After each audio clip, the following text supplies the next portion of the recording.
Broadcast.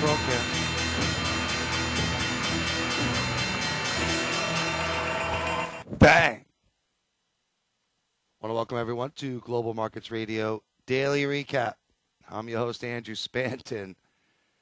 Tuesday. No turnaround Tuesday. No nothing. Stock market up nicely. Let me just fix this, sorry. Earnings. Pretty much the reason, I guess. S&P held that double bottom, holding these levels. What a joke. But certainly some, data came out today out of the U.S. that was fairly positive. Home sales a little bit better, new home sales. House prices a little bit higher, even though Case-Shiller was still down. Atlanta in a freaking free fall. Richmond Fed, much better, double expectations at 14. But we did have consumer confidence a little bit weaker. Canadian retail sales coming in sharply. Revision, much worse. Yet Carney comes out today and says rates are going up. I get it. What a joke. Europe continues to fall off a cliff, in my opinion. Industrial new orders, disgusting, terrible. We get Apple earnings coming out any second. That's going to be big. B-I-G, big. Real inside day, Harami. Listen, S&P's take out 1380. We're going up to here. We got bank holidays in New Zealand, Australia, Italy. But industrial new orders out of the Eurozone, revision, disgusting, down 2.9%. And this month's number down 1.3. It was supposed to be up 1.4. But the euro goes up. I get it. What a joke. Australia, big story of the day. So again, these S&Ps, listen, I thought they were going to melt. They didn't. I thought we broke this whole down uptrend channel here. And we were going to collapse last night. We didn't. I'll tell you, it was looking pretty good. Australia. Can you say deflation? I got to tell you, this month's employment report, very important for Australia, in my opinion. Very important. You take a look at this Aussie. They just can't put it away. It even hammered a little bit. You would have thought with that number, say bye-bye. When the market doesn't do what you think it's going to do based upon macro, it's not working. Unfortunately, you got to go with what doesn't make sense. And SSI, that means the average retail trader is short the pound, short the euro, which means one thing. They're going up. That's not to say we're not going to come in. I believe we will. But not until they get shaken out. But it's just amazing to me the Bank of Canada, Carney, the head, can continue to pound the table about raising rates when Europe continues to be a drag. And again, listen, earnings continue to do well. I think that this quarter was baked in the cake. I think earnings are going to suck in the second quarter. And I think we have a lot of issues in May, elections in the end of May. We got an Israeli-Egypt problem, a big problem. Egypt, Israel. The next 48 hours apparently crucial. Israel, I think their 64th anniversary coming up. There's supposed to be protests, violation of the peace accord, Camp David. Not good. But the markets keep going up. And again, you take a look at this Aussie. Unless we take out today's lows, it's probably going to pop. Do I think it's going to take this out? No. Do I think the high in the S&P is in? Absolutely. But, dollar Canada, you get an S&P that rallies. Let me tell you something. This baby, amazing. Even with retail sales down, this sucker continues to look terrible. And we look at the Canadian across the board. Let me move that. And that doesn't look very good. Loonie yen, big up day nicely today. Dollar yen up decent. Another hammer. So much for that falling off a cliff. BOJ, I'll tell you, there's a lot of discrepancy here. Will the BOJ or won't they increase their stimulus? And with the yen's recent strength, market players are thinking maybe. I don't think they will. And there are some market analysts who think they are not. So when you have a divided playing field like that, it's going to be very interesting to see the reaction. The reaction should be sharp either way. I still think dollar yen goes down to 79.50, even 78.50. I think we do more of a retrace.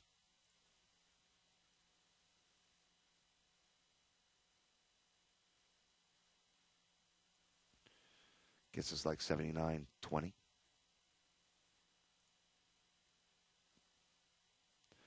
I mean, look at this euro dollar. It just won't go down. Well, if it won't go down on bad news, what's it going to do on good news? Yes, you had the Dutch auction that went over better, but who cares? Give me a break. We get a German 30-year bond auction, but I don't think that's a big deal. That should go well. It's 30 years for crying out loud. Should do well. We get Draghi speaking at the ECB. But, of course, the big number in the European session is London GDP. I expect that number to suck. I expect the pound to get whacked and then probably come back. Because, the London numbers, and I'll tell you, this thing does look like a nice little doji. Can you say it? Is my alert. I thought we were going to break here. It's certainly a doji. You could certainly make a case that this baby should come in. Absolutely. But it's really only off by 30 pips. And while I would love to get excited about it, I'm not so sure. Again, GDP is supposed to be up 0.1%. I think it's going to come in at 0, but I don't think it really makes a difference because, the revisions in the UK, I think the real estate sector comprises 7.5% of GDP. And the real estate figures are a laggard, and they come in, they're big revisions up and down. And again, the UK has had less austerity, more austerity, less stimulus than all the G7. So it's more safe, and they have more room to go if they need it. Excuse me, my throat's still killing me. Obviously, the big news tomorrow is the FOMC, Federal Open Market Committee. Ben, burn your ass off. Is he going to fly the helicopter? I think he's probably going to fly it. He's going to say something. Why not? Sterling yen just doesn't go down. Nice little double bottom. And I'll tell you, the scary part about this thing is it's taking out the golden retracement. It's above it. That's not good. That means we go higher. And with dollar yen reversing here a little bit today, and this Canadian story, this Loonie yen could be a nice trade on the upside. Another one. Certainly to 83.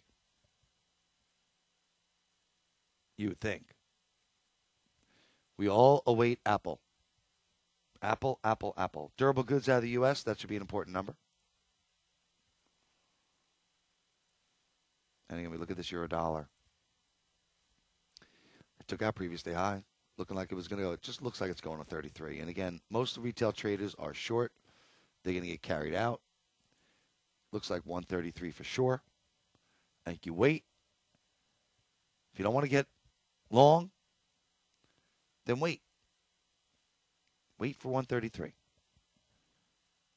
Doesn't make sense. You got to go with what doesn't make sense. Period. End of story. Kiwi came in nicely. U.S. session rolled over a little bit. This baby looks like such a dead short. I mean, we're flagging. We can't rally. China clearly slowing down a little bit and affecting Australia, New Zealand, the whole Pacific Rim. I think this, as long as we don't take out 82, this Kiwi looks like a nice short. But again, this Carney news, you get durable goods that are good. You get S&P that's up. Maybe even gold reversed a little bit today, but was still up. Maybe it's time. Maybe dollar Canada's going to start momentum to the downside. We've only been stuck in a 200 pip range now for 2 months. Freaking joke. Durable goods expected to increase on the core side 0.6. And I think the CBI industrial order expectations out of London is important number 2. It's supposed to be down 6. Last month was down 8. Crude inventories, we'll see if those explode again. Another sign of a slowdown. Headline durable goods supposed to be down 1.5 versus last month's increase of 2.4. Airlines, aircraft. The big story there. I don't know. I would think durable goods is not going to be very good. But what the hell do I know? But again, looking at this dollar Canada, I'll tell you, we get a good durable goods. You get S&Ps up. Apple maybe reverses on the upside. They're talking higher rates. This thing should go down. And again, Euro Canada, I think it's ready. Any strength. It's a sell. It's going to break also. Pound Canada also. I think this one looks very interesting to the downside. Nice reversal. We had the bearish engulfing. Came in nicely. This baby looks like we want to head down here easy. Certainly the 158.50-ish zone. Any pop in this pound, this thing looks gorgeous. Gorgeous. And again, last I checked, Canada's the only one really talking about raising rates. Yes, Posen, no stimulus out, more stimulus for UK, but that's not raising rates. So this Canadian across the board, I think, is the play for tonight. Certainly follow through. Dollar Swiss looks like it want to hit this channel line here. Maybe even break it. That's a nice looking wedge also. But again, the key is Bernanke. I will twit my opinion. I don't feel like doing a freebie. I don't even feel like working. I'm still so drained from being sick. It's amazing. I don't like taking antibiotics, so that's pretty much why. Being sick takes longer. When I really need it, then I'll take it. I could tough it up, baby. But you look at this gold chart, little reversal, but still up on the day. I think gold could easily get up 1670. I'm a long-term bear on gold. I think gold is certainly coming in. I am a long-term bull. I think gold is going to 4,000. But you got to have the shakeout. We've had too much of a run. 1,500 for sure. Shake and bake. And let me tell you something. If Bernanke does not deliver, if Bernanke does not indicate QE3, gold is going to collapse. Absolutely. So that could be a nice trade there. Dollar index. And again, follow me on Twitter, Voice of Forex. Follow me on Facebook, Voice of Forex. Follow me on YouTube, Voice of Forex. Dollar index, again, looks just like the dollar Swiss chart. Big channel line. We break through 79. It could get ugly. We'll see where the day closes when it does break there, but this wedge, something's coming. Absolutely. Take a look at crude. Same thing as gold. The pound's a key one today. Pound, pound, pound. Is it safe? This thing is so overbought. Look how many days in a row. 1, 2, 3, 4, 5, 6, 7 straight days. And on the seventh day, you're supposed to rest. Come on.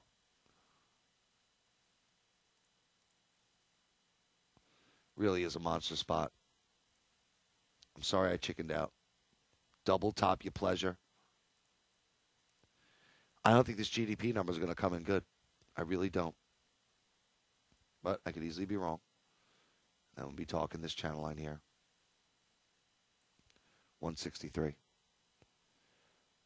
I'd be pounding the table being short this, but the problem is, again, the euro still looks constructive. Even Aussie came back. Kiwi came back. Dollar Canada looks very weak. Dollar Swiss looks like it's rolling over. So the dollar index doesn't look very good. So you'd think, again, so euro sterling could be one way to play it. Maybe the euro goes up and cable goes nowhere. This baby really tried to find a bottom today. Made new lows and nice comeback. So I happen to like this euro sterling for a trade. I don't know, maybe up here. 82.20. Somewhere around there. Euro yen looks decent. I want to make another move up. It's a joke, but it is what it is. You can't fight the tape. Market's not ready to collapse yet.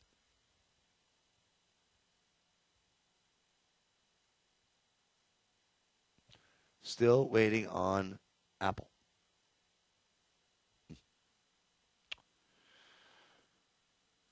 Aussie Kiwi, with that Aussie number, you would think Aussie Kiwi rolls over.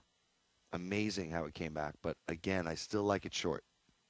As long as we don't take out 127.30, this baby looks like a nice short. All right, so tomorrow, it's all about the FOMC. Eurodollar looks like it wants to go. Will Bernanke deliver or not? If he does, and will Apple deliver on their guidance? Maybe they miss a little bit, but then they come back. And don't forget about the Canadian dollar. I love it. Across the board looks delicious. Andrew Spanton, Global Markets Radio, the only voice you'll ever need, who truly loves to make you money. Didn't do it last night, but could have been worse. Bye-bye.